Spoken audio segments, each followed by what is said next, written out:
Hello, welcome to Friday 15. I'm Mary Stein. You might notice that I'm not a familiar face that you see. Stephanie Lee is off in the Galapagos Island, snuggling turtles and sharks and sending us pictures and making me jealous. But I'm going to make her jealous because I get to hang out today with Chad Burt of Outside News, and we're going to answer some of your Friday 15 questions. So Chad is a repeat co-host with us today, and I'm really happy to get through some of her questions because we really need that host agency perspective on them. Oh, I'm chomping at the bit. We are. Before we get started, I wanted to let everyone know that our application speakers for Host Week is open. So I'm going to go ahead and the link in the comments if you would like to speak at Host Week and share wisdom and knowledge in front of 2,000 advisors. It's going to be a really fun time opportunity for you to share that information you have. So if you ever watch a Friday 15 and you're like, wait, no, this is what I would say, this is what I would do, you're the person that needs to submit one of these applications. And then also we have some data that's come out. I've been coming out from a pile of spreadsheets and reports. We're crunching some numbers from our 2023 survey. And if you would like to get notified when these survey results come out, you can just go to Har.News/survey and you'll get an email when we publish those to make sure that you are in the know. And speaking of those numbers, I'm jump into our questions today because our questions are about getting started in the industry. We're going to start off a question from a who is asking about host policies on FAMs.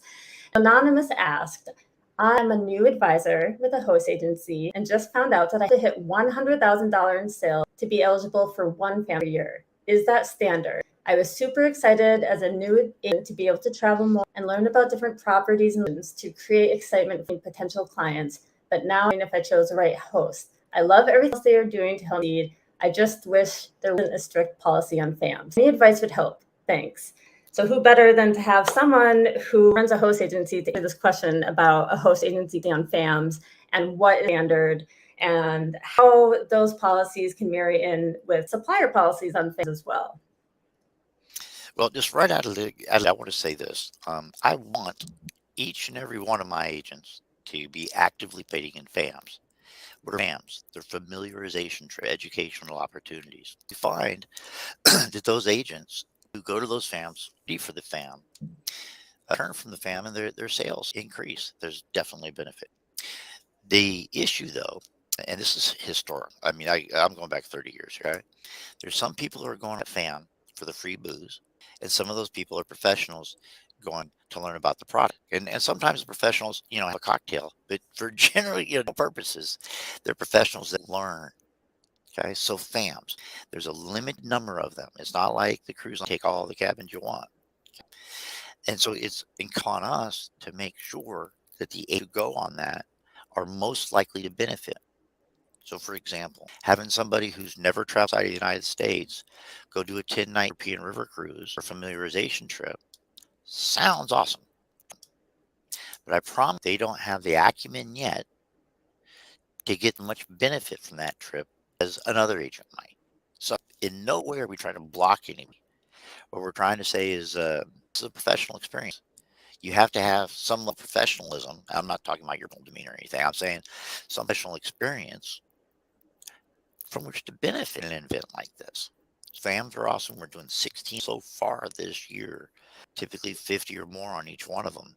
But we require the active in our education, that you some sales, and that you be with us for, I think, longer than 90 days or something like that. It's pretty simple. It's pretty basic. But what it does is it makes FAMs available to those agents who would most fit from it. That is the point.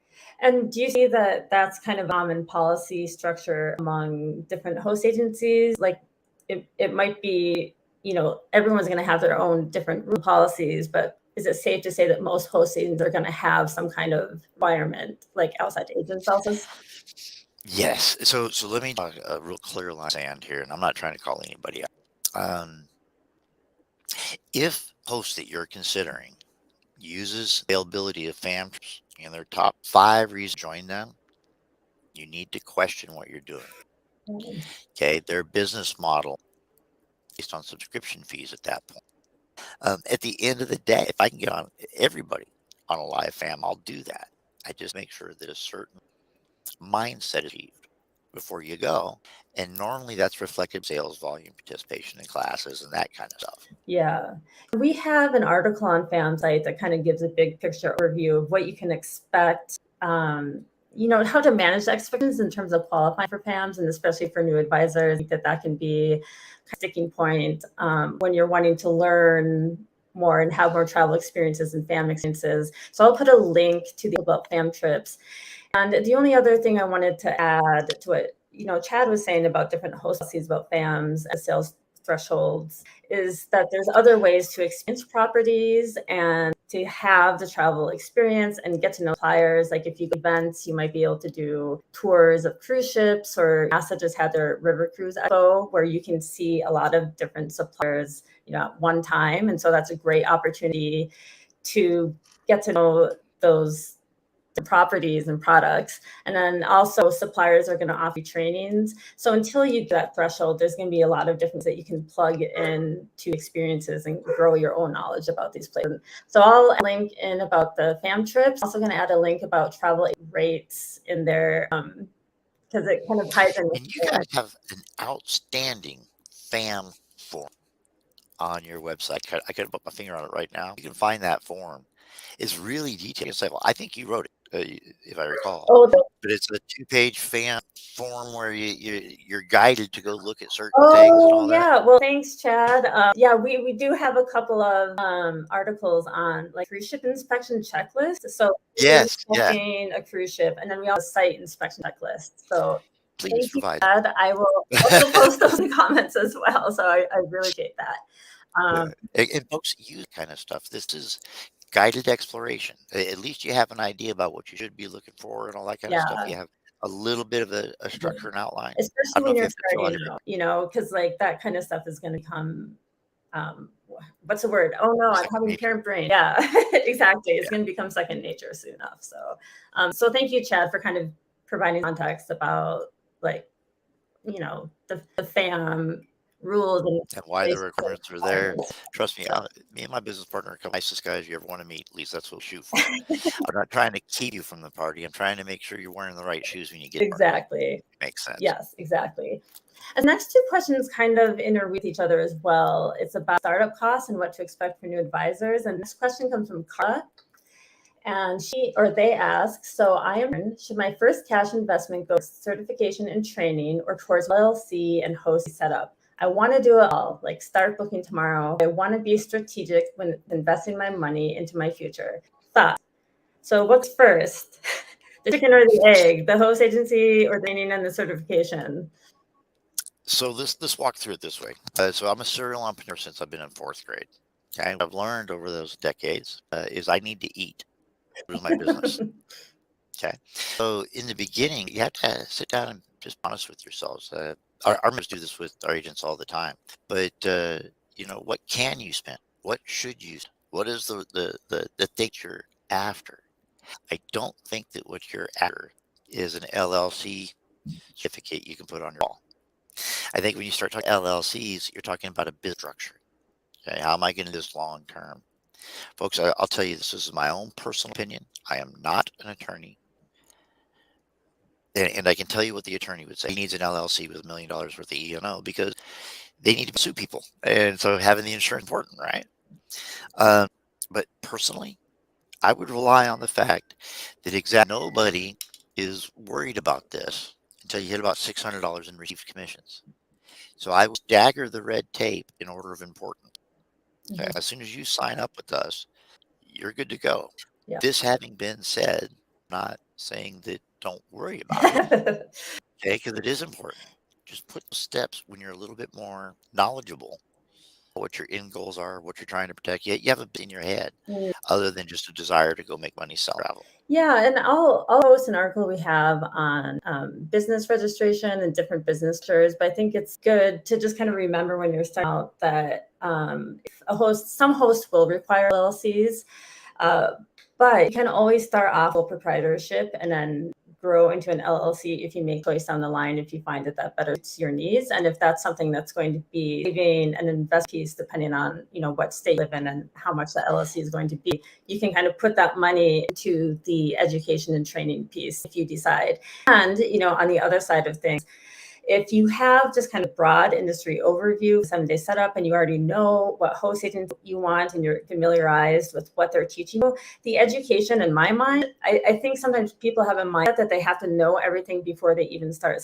But the education and certification it's going to go along with that business growth. And as you get your roots in with your host agent and kind of learn the ropes of all their systems, you'll have a better understanding of which certifications and programs are going to help you the most with your business too. Do you think that's safe to say, Chad? Well, absolutely. And here's the thing. We coach people all the time. A depth of knowledge is nice, but we have Google for that.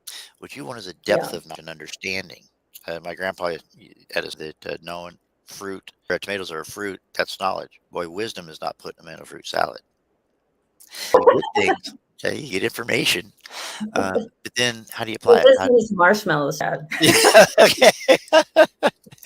It's wisdom that we're after, and that's a function of experience. Look, there's expertise and there's experience. They're not mutually exclusive. And people say, "Well, I've got a lot of experience." You have a lot of experience doing it the worst way. You have experience. Where's your expertise?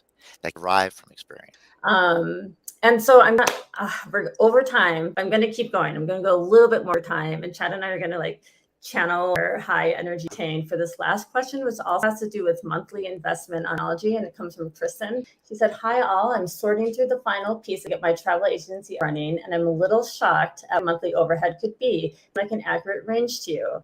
For host agency plan, professional website, professional email, CRM, phone number, Kristen's looking at about $65 to about $100 a month.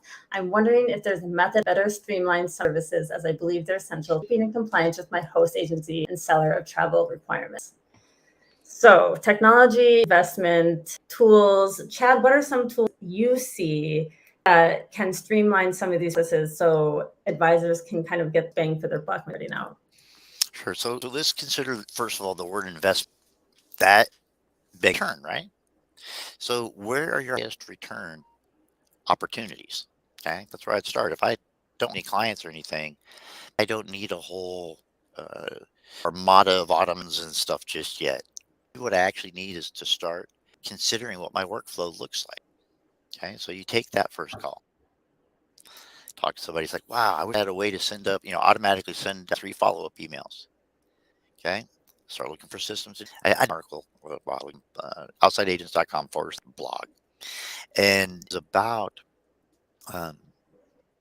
what I'm trying to do here. And that is invest money to get a return. And folks, there are 3 ways to do anything. You can do it yourself, you can do it with some help, or you can have somebody else do it. Having somebody else do it, call me. If I have more time than money, then I'll do it myself.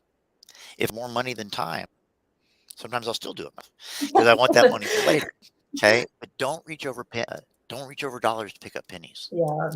If I was paying an hourly wage on somebody, $30 an hour is a decent going rate wage nowadays. Would $110 get me 3 hours worth of time that I invest in better places?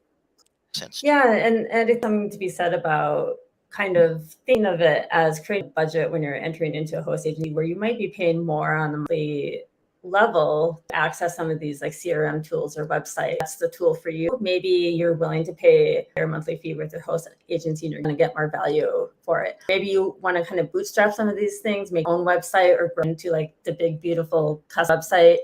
You can find a host that has different tiers for payments for these tools. Start out lower, create your own systems, but it's kind of a matter of what technology you can't live out in the beginning. And so I'm going to, first of all, Chad's article, you're going to have to send me a link to it. So we'll put that in the comments. And then also I'm going to link to a keynote from David Shea of Travel from our Host Week 2020. What was last year, 2023. And he, on about technology is personal. And a lot of what you were saying, Chad, about, value of technology and waiting to really invest in the tool until you really need it. And then also lastly, I'm going to post an article to some of hers favorite free marketing products. And so it just gives you some options of some tools, like, for example, in email marketing, some that might have a CRM that you can use until you have the budget to invest in some of the tools that are travel advisor specific.